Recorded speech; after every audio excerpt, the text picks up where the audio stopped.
There's a little plastic bottle sitting on the shelf of almost every parts store that quietly promises to fix your engine.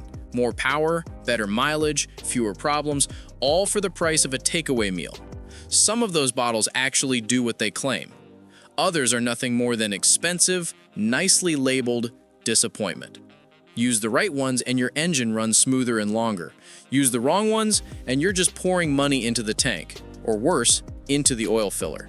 Today we're sorting 5 types of additives that genuinely earn their place from 3 that are pure scam, so you know what's worth using and what should stay on the shelf. To see which side of that line your engine is on, we need to start with the least flashy additive of all. Inside every modern fuel system, injectors or carburetor jets deal with microscopic passages and tight tolerances.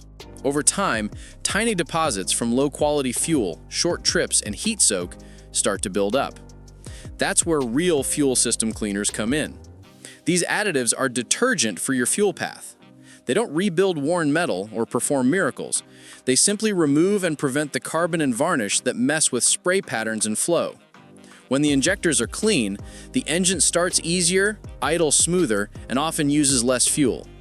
Look for a cleaner that mentions injector or intake valve cleaning and a clear treatment ratio, not a vague promise of race performance. Used every few thousand miles, they quietly undo the grime that driving creates. Cleaning the fuel path is one thing, but the next additive protects parts your eyes never see, even when the fuel itself is part of the problem. Modern fuel is a compromise between emissions rules and mechanical reality. When sulfur was removed from diesel and ethanol was blended into petrol, the fuel in many markets became drier and less friendly to moving parts.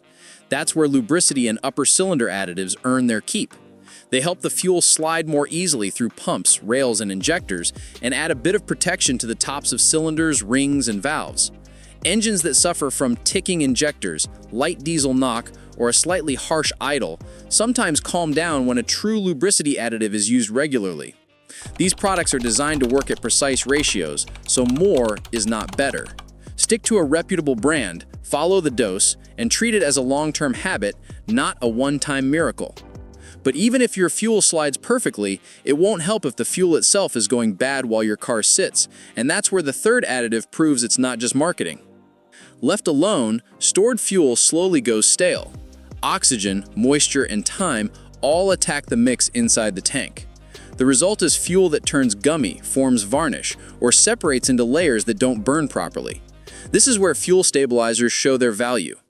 If you park a bike for winter, store a classic car, or keep a generator or boat that sits more than it runs, a stabilizer can be the difference between a quick spring startup and clogged jets or stuck injectors.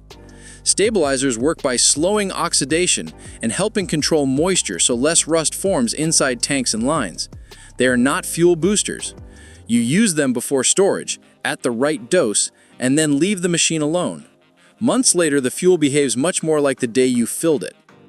That handles the damage from time, but some engines lose the fight in a single night when the weather turns brutal, which is exactly where the fourth additive quietly saves the day. If you've ever seen diesel or certain paraffin-heavy fuels turn cloudy and thick on a freezing morning, you understand why cold flow and anti-gel additives matter.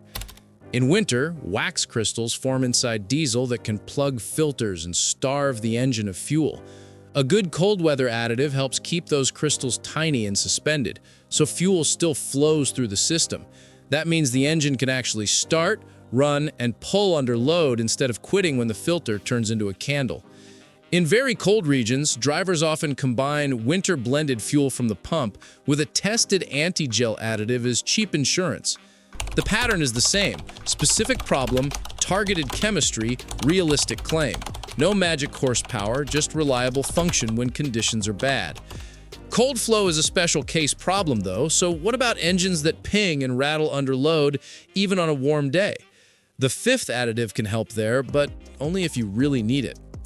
Knock or pinging under load is more than an annoying sound. It's a sign that the fuel is lighting in ways the engine doesn't like.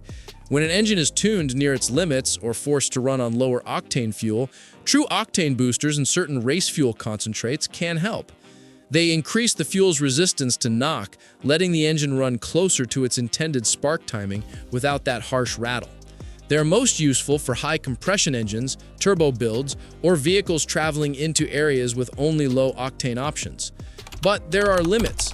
A small bottle claiming to turn regular fuel into race gas with giant power gains is overselling reality.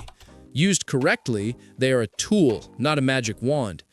Now that we've covered the 5 additive types that actually have a job to do, we can turn to the other side of the shelf, where the labels get louder and the value drops fast. Some additives are pure marketing, with almost no mechanical logic behind them. The first scam to watch for is the instant power and mileage potion that promises big gains from a single tank. If a bottle claims it will add huge fuel economy and major horsepower without any other changes, that's a red flag. The second scam comes from coating treatments that promise to plate your engine internals with friction-free layers or miracle metals. Modern oils already carry carefully engineered additive packs that protect metal surfaces, so dumping in extra solids can clog fine passages and filters instead of helping. The third red flag is heavy stop smoke or stop knock thickener that simply boosts oil viscosity to mask symptoms. Your engine might smoke less for a while, but you haven't fixed wear or broken parts. You've just hidden the problem. If the loudest bottles are often the worst ones, the real question becomes how to decide what, if anything, should ever go into your tank or crankcase. The easiest way to separate the 5 that work from the 3 that are scams is to start with your actual problem, not with the label. Ask yourself what the engine is doing that you want to change. Hard starting after storage, rough idle from dirty injectors, fuel gelling in winter, or knock under load are all specific issues.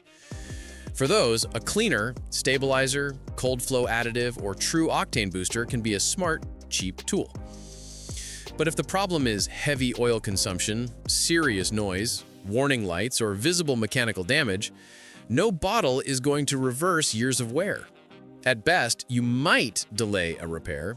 At worst, you make the eventual fix more expensive by hiding the symptoms. Good additives work with regular maintenance, not instead of it. Once you start thinking in terms of real problems and real tools, the final piece is simple: seeing additives as helpers, not heroes. In the end, engine additives are like a small set of tools in a drawer. You don't need every shiny gadget on the shelf, just a few pieces that do a clear job. A good fuel cleaner, a proper lubricity or upper cylinder helper for the right engines, a stabilizer for stored fuel, a cold flow additive for harsh winters, and a real octane booster when knock is a genuine problem can all earn their spot. Everything else deserves hard questions before it goes anywhere near your filler cap. Your engine doesn't care about marketing. It responds to clean fuel, clean oil, correct temperatures, and parts that aren't forced to work harder than they were built for. Give it that with a few smart additives where they truly fit, and it will quietly thank you with easier starts, smoother running, fewer surprises, and a lot more miles before you ever have to open it up.